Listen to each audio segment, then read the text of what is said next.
Good afternoon, everybody. My name is Donna Feazell, and I'm your host of Donna's Edge television, radio, and podcast talk show. Thank you so much for watching every day, Monday through Friday, beginning at 2 p.m. on the Eastern Time Zone as I get to ride home with you in the afternoon. You may find us on television up in the Huntsville area, channel 182, and it's Charter Communications. You may find us also on Abundance Television, found on Roku, Apple TV, and Amazon Fire. And don't forget the podcast on the newscasters.com. Got another way you're going to be able to find out about us too. As a matter of fact, I have put my guest name in the pot for this one right here. So this is yournews.com, and the guy Sam Anthony owns this, and so we're going to be part of that group as well. And I can't wait to give you more information about that.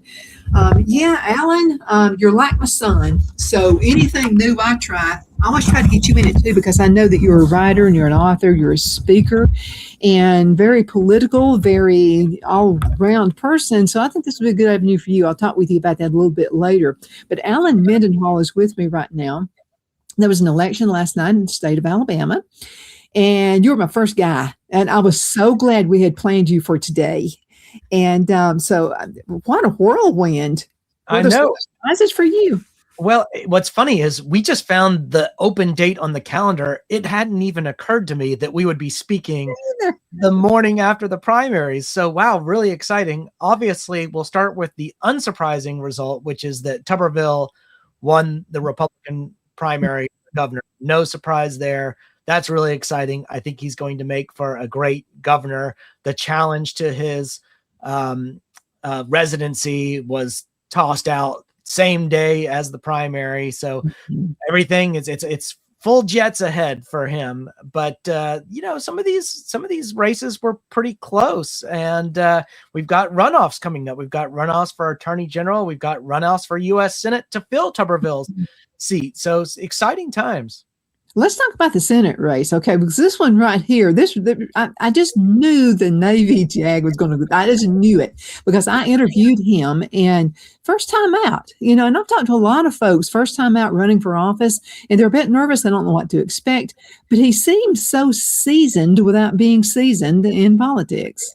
Well, you and I spoke about this, I think, last month, and I was a little skeptical about the results. I wasn't skeptical about Jared Hudson. I just thought, well, he's a new candidate. He doesn't have any office experience. And so some of these polls are probably not as sophisticated as other polling. And, I don't think he's going to pull in second, but he did. He pulled in second. And that was a big surprise to me. I was surprised that Steve Marshall, who began this race as the favorite, came in third. And we're talking a difference between about 65,000, a little more than 65,000 votes between what Barry Moore got and what Jared Hudson got. I still think Barry Moore is going to end up winning this race because he does have the Trump endorsement. He has held a seat in Congress for a while, so he has that name recognition. And, I don't know which way Steve Marshall's support will go, but these two candidates don't strike me as being so different in opinion and background and the way they will vote that they would clearly swing all of Marshall's support one way or the other. So I suspect Barry Moore will end up being the next U.S. Senator from Alabama. For the first time ever, I'm disagreeing with you. I think Jared Hudson is going to be the one. I really do.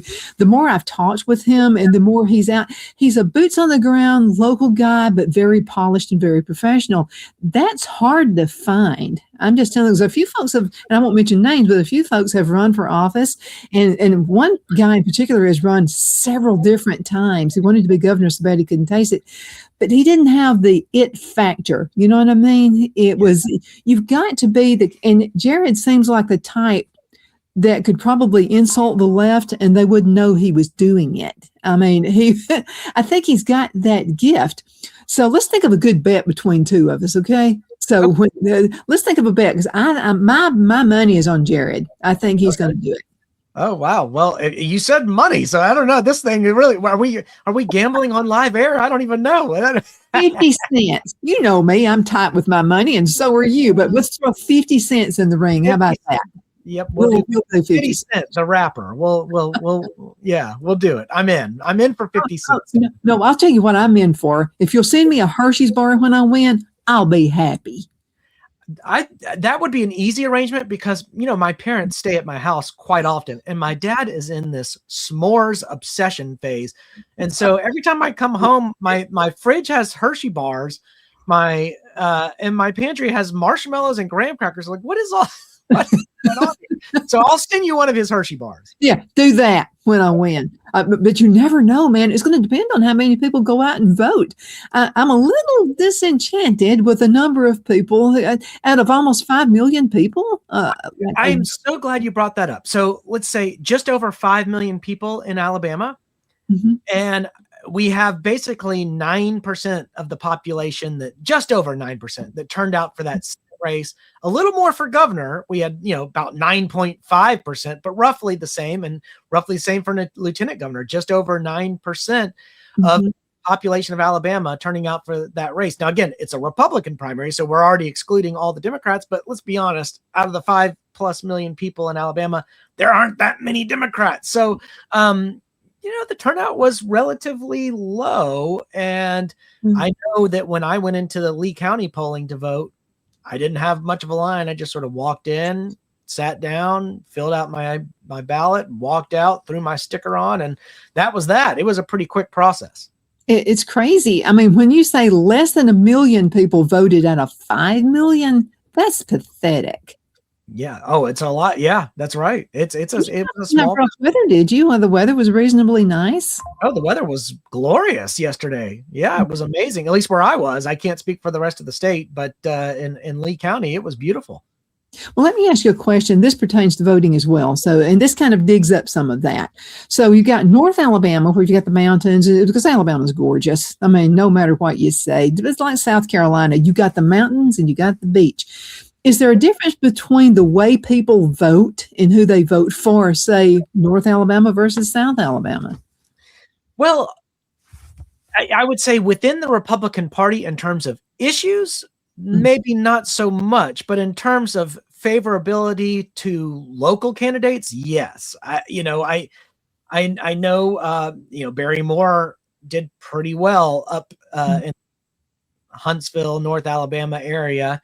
And Mobile and Baldwin County always has its own character. And so people sometimes do really well there and don't do as well in other parts of the state. So I do think there's a distinction in that regard. But when it comes to some of our constitutional officers and some of our national figures, like, for example, in a U.S. Senate race, I feel as if the distinction between candidates, at least in this current slate, in the way they will vote, is probably not all that different. So people are voting other bases, like where are these people from and what have they done in their office? Are these people not office holders? Are they outsiders? Are they young? Are they old? Or, people are factoring other things because, let's say with Barry Moore and Steve Marshall, their votes will probably be very similar. If they were in the U.S. Senate, and Jared Hudson too, they would probably all three vote in a very similar way and represent us well. So people are voting for other reasons for one figure or another. But, there's some races that people don't talk about a lot that were interesting to me. I thought Andrew Sorrell dominating the race for was fascinating because he had been pursuing that Secretary of State position, and he had to drop out of that race when Caroline Dobson clearly showed fundraising dominance. And so he dropped out and started running for his old seat again and handily defeated Derek Chin, even though Chin had gotten all these major endorsements. But most of them, so far as I can tell, before Sorrell jumped back into the race for his own seat. I'm happy for Caroline Dobson, and she's a friend of mine. I think she'll do great in that role. The lieutenant governor race is certainly interesting. We're going to see a runoff between Wes Allen and John Wall. And I think I would not want to pick that one. I don't know. I don't know either. I think to me, that's a toss. I mean, it is. I don't know, like, if Rick Pate's supporters swing one way or another, but I do think the Trump endorsement has really helped Wall. I think what we've seen in these other primaries, for example, with Massey and with Cassidy, is that Trump's endorsement, or maybe not necessarily his endorsement, but his opposition to people is going to go a long way. Trump has done very well in these primaries so far. Yeah, but I expected it to be a lot farther away, though. I really did. I expected that to happen with the Trump endorsement. I'm surprised that there are the runoffs that we have to begin with. So it doesn't feel like it's narrowing that. It feels like it's not necessarily narrowing that gap as much as it used to. Maybe not. I think the runoff that is going to be the tightest is the Katherine Robertson, Jay Mitchell runoff, because they're fairly close, and there was a third candidate who pulled a lot of votes. Mm-hmm. So where do those votes go? That's the question. Katherine Robertson has some support from outside of the state that's been pretty strong and has done well funding her campaign. She picked up a Club for Growth endorsement in the last of the campaign, which was a big deal. So we'll see. The momentum seems to be in her direction. But again, we've got until June 16th for these runoffs. And so there's a lot of time in an election cycle. That's a lot of time for momentum to shift and for things to change. And it will be an interesting dynamic to see what happens in that race in particular. Do you think the winner of the race is going to be the one who fights the nastiest, or the one who fights a little more civil? Who do you think the winner is going to be? AG's race in particular? I don't know, Donna. I the thing about an AG is you want someone who's kind of scrappy, because it used to be that the AG was thought of as the state's lawyer and mostly a prosecutor handling crimes and appeals from crimes. But over the last couple of decades, the Attorney General's office has really become a highly political office on a national scale, because the Attorney General will lead the pushback against the federal government if there is a Democratic president, and will lead the state in terms of building coalitions with other states in other areas. Like we were part of a multi-state coalition to combat ESG and the infiltration of ESG into our state. And Steve Marshall was very much a part of that. Steve Marshall was head of RAGA.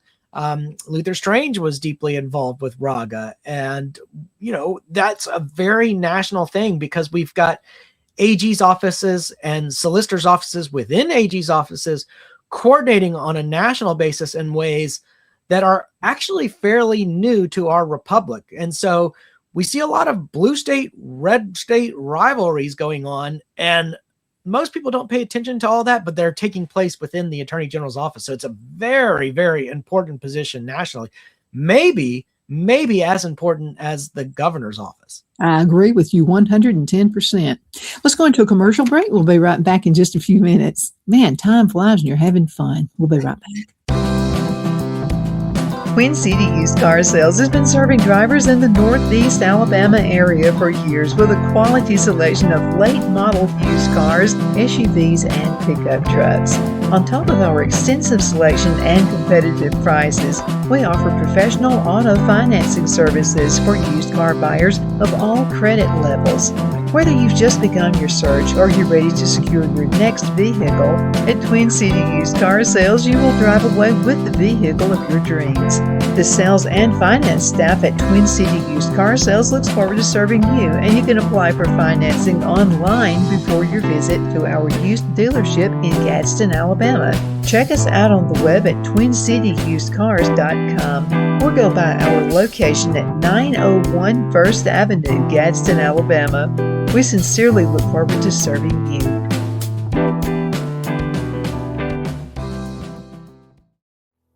Finding the right home isn't just about bedrooms and square footage. It's about comfort, security, and the feeling you get the moment you walk through the door. That's why so many families across Greenwood and the Lakelands area trust Jenny Ferguson with Keller Williams. And I'll tell you from personal experience, Jenny was my realtor, and she truly cares about her clients.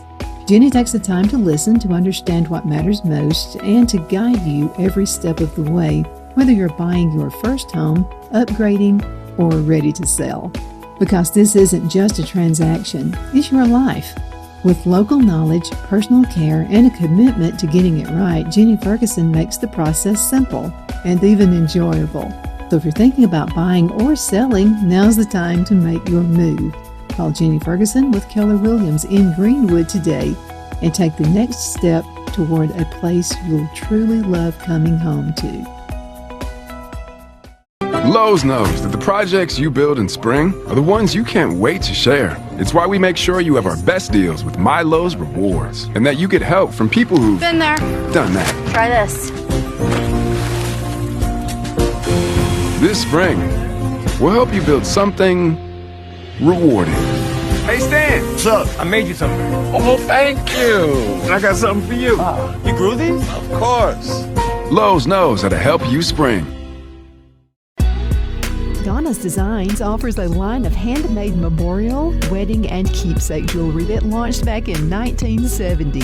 I'm a self-trained jewelry designer, and I will work closely with you to create unique designs you can love and treasure for years to come. Whether that be flowers that were used in a funeral arrangement or stones you found on the beach at a memorable trip, call me at 256-659-4319, and let's think of the possibilities. Shine your style at Kiss My Glass right here in the Anderson Mall. There's a place where style meets sparkle. At Kiss My Glass, every piece is handcrafted, custom designed, and made to shine just like you. Owner Beth Gibson brings creativity to life with stunning custom tumblers, gifts, and one-of-a-kind pieces you won't find anywhere else. Look for the perfect gift or something uniquely you, from bold and glamorous to simple and elegant. There's something for every style, so stop by, get inspired, and leave with something unforgettable. Kiss My Glass inside the Anderson Mall, Anderson, South Carolina, where your sparkle begins. Be sure to check out Kiss My Glass on Facebook for updates and specials and gift ideas.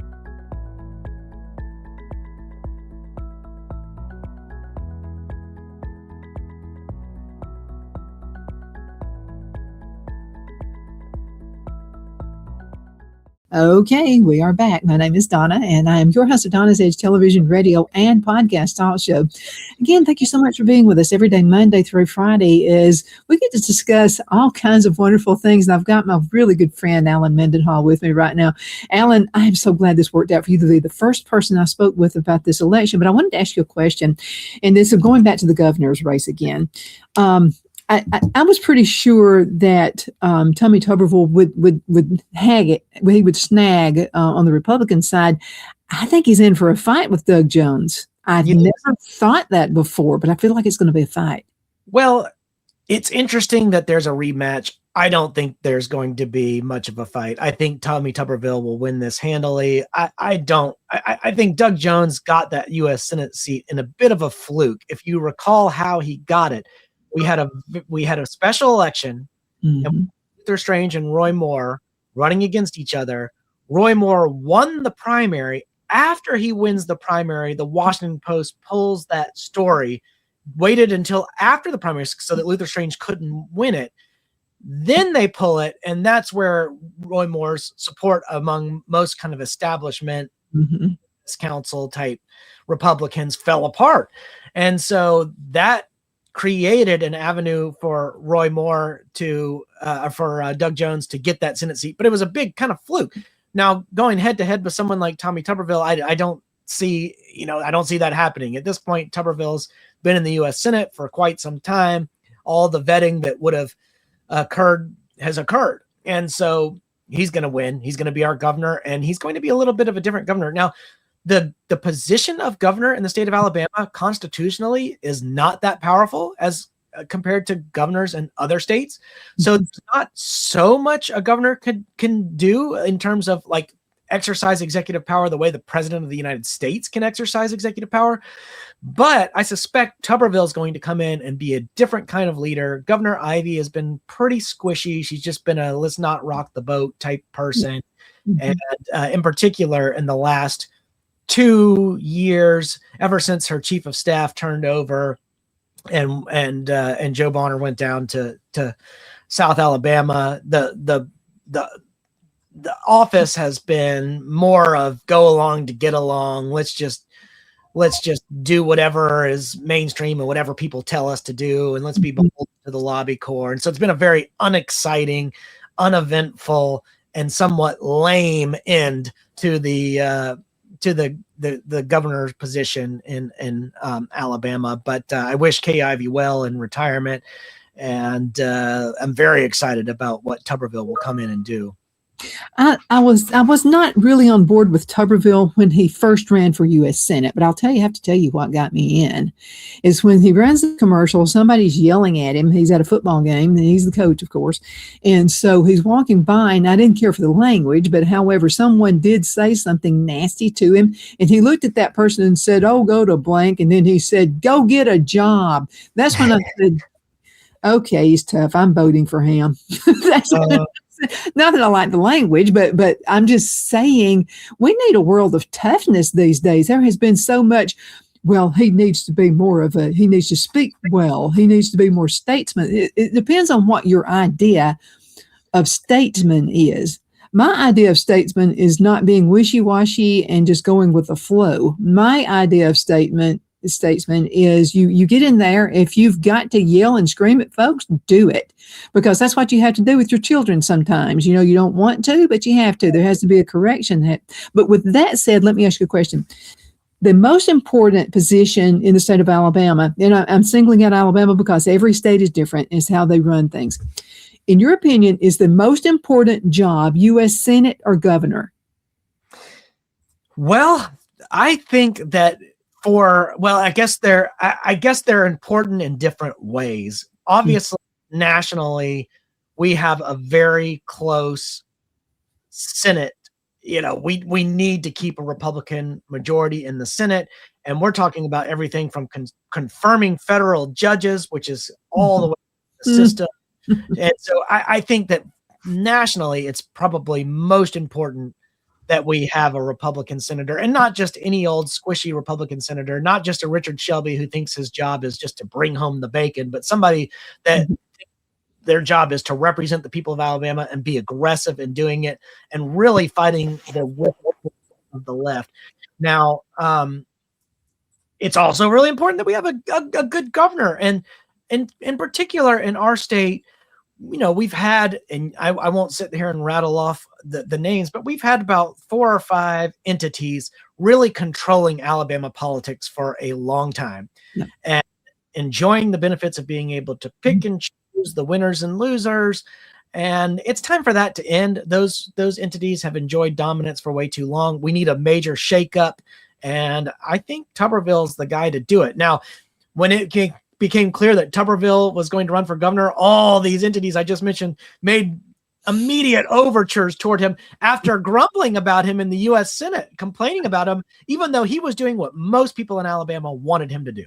Mm-hmm. Absolutely. And that's having a voice for us, and that's what we're looking for. We hire you, when you're in politics, we hire you, and we hire you to do a great job, an outstanding job. And we hire you to listen to us once you have because we're the reason you're there.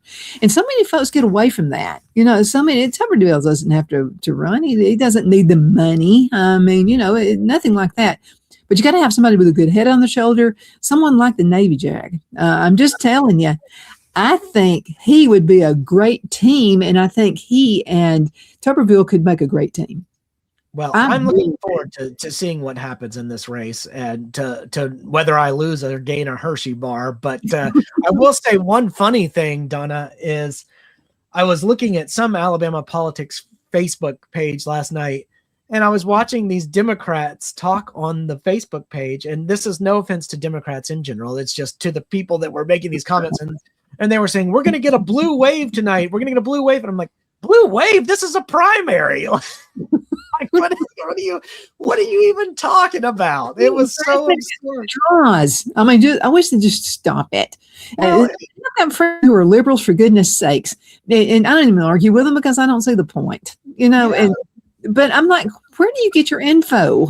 Do you not even know what a primary is? Like the Democrats are voting for their candidate and the Republicans are voting for their candidate. They're not going against each other yet. Like, this isn't a general election. Like, these people didn't even understand. They're like, blue wave tonight, Democrats are going to win. Like, what are you even talking about? I don't know what you're talking about. I don't know. You just have to pass that on and hope that ignorance will be bliss someday. So. Funny. But we're in a, and I'll have to tell you, on up till now, I sort of looked at Alabama as being a purple state. I know, Republican governor by the name, and I know Republican this and Republican that, but I felt there was no real leadership. I feel like there was nobody, let's go against those tough issues, like in Florida, for goodness sakes. Yes. I mean, some of those states really herald it. I mean, because I had always thought of the governor as just being just the, like Prince Philip in England, just a figurehead. But I feel like if you can get the right one in, somebody who's going to get in there with their teeth and gnash it and, be nice and try to work across the aisle. I'm not saying that, but I'm just saying, be forceful in what you do. Don't act all wishy-washy about stuff, because we're all tired of that. Us regular folks, we don't want any more wishy-washy. We want to do, if you're going to say you're going to do something, do it. And if it comes across rude, so be it. I think we're in for, I want the same thing. I think we're in for an exciting, hopefully 8 years. Mm-hmm. I think you will be. It's also going to, I think it all boils down to, and I think you agree with me, it all boils down to who comes out and votes. Because if you've got more folks who are Democrats who are going to be driven to go out and vote, I still say that, I call him possum head because he looks like a possum to me. Doug Jones would win it. So it's going to depend on how many conservatives and Republicans get out to vote. Yep. What can you do to stir up that nest? What can we do to get folks out there?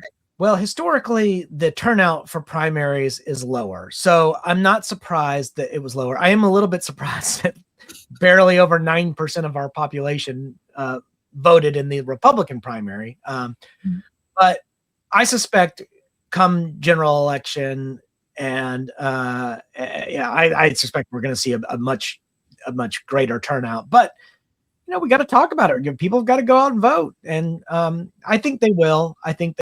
And I think we're going to have Governor Tuberville, and we're going to see a new sunrise. I hope you do. Let me ask you another question. We've got about 2 minutes left in this segment. So, Steve Marshall, what's next for him, do you think? I have thought about that. I was thinking about that this morning because I felt badly for Steve. Steve's a friend of mine. He's a good man.